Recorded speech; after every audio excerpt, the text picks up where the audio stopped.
Bonjour à tous, j'espère que vous allez bien, où que vous soyez et quoi que vous fassiez.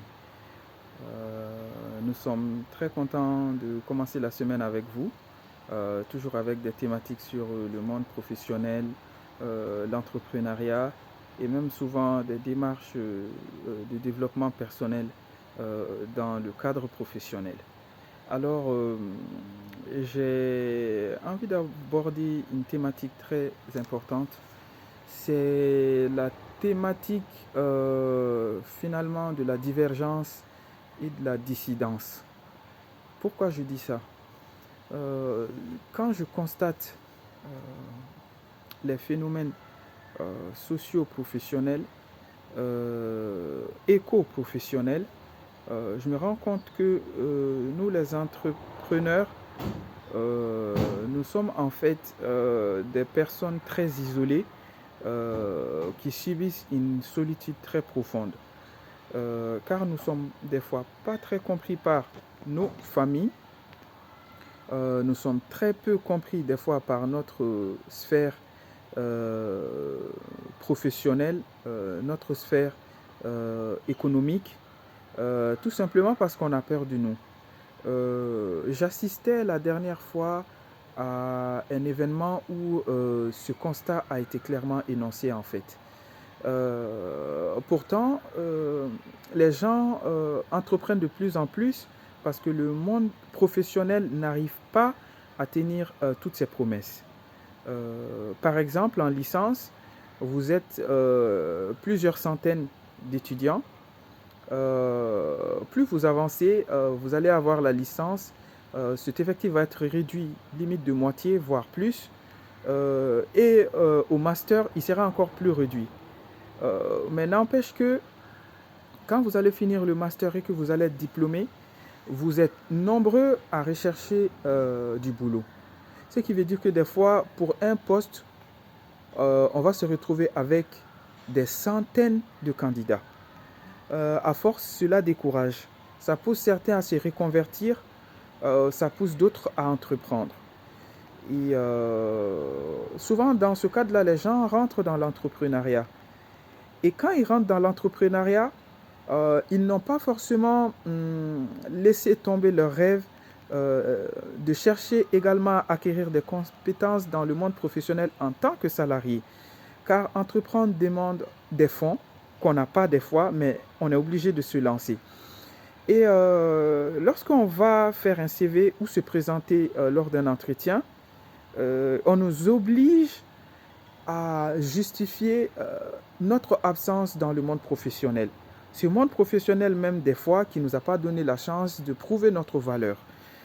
Et cela devient un surplus euh, de challenge, un surplus de problèmes à résoudre pour les entrepreneurs. D'un côté, ils ne sont pas épargnés par les réalités du monde entrepreneurial qui nécessitent un certain carnet d'adresses ou d'avoir un entourage assez riche qui peut financer notre projet euh, ou des contacts dans le monde financier. Euh, et de l'autre côté, lorsqu'ils veulent prétendre à une carrière professionnelle en parallèle de leur aventure entrepreneuriale, ils sont sommés de se justifier du pourquoi ils n'ont pas été sur le monde professionnel de telle période à telle période, où souvent ils sont obligés de mentir. J'ai assisté une fois aux conférences d'un monsieur qui parlait justement du personnel branding. Euh, le personnel branding, il faut dire que c'est un concept assez nouveau, hein. Il est né dans la première partie des années 80 aux États-Unis. L'idée, c'est d'adapter en fait les techniques du marketing à une personne pour pouvoir vendre son image dans le monde professionnel, culturel, artistique, associatif, politique. Et il a été importé 20 ans plus tard en France. Le personnel branding n'existe donc en France que depuis les années 2000. Et c'est quelque chose qui est en train de beaucoup se développer. C'est une brèche à travers laquelle l'Afrique doit s'engouffrer pour pouvoir réaliser de grandes choses. Et c'est bien possible. Et justement, ce spécialiste, ce professionnel dans le personnel branding disait que quand il a commencé à chercher du boulot, il s'est dit une philosophie en fait. Je vais dans telle voie, tant pis pour les structures, les entreprises, euh, les collectivités, les institutions qui ne m'acceptent pas comme je suis. C'est une décision radicale, mais il dit que dans sa démarche et dans son histoire, elle a fini par payer. Euh, Depuis ce jour-là, j'essaye d'adopter plus ou moins cette démarche-là. Par exemple, dans mon entourage, il y a des personnes qui me disent, vu que tu recherches du travail à côté de l'entrepreneuriat, tout le monde sait que ce n'est pas facile. L'entrepreneuriat, c'est 2 victoires et 98 échecs. Et même des fois, ces victoires-là vous échappent à cause de la conjoncture économique, à cause de beaucoup de choses. Et donc, vous êtes obligé, si vous n'êtes pas un héritier ou si en tout cas, vos parents n'ont pas mis en place un compte d'épargne depuis que vous étiez petit jusqu'à votre majorité, vous êtes obligé de chercher des fonds, euh, que ce soit à la banque et encore, il vous faut une certaine crédibilité financière ou de certaines ou d'autres moyens.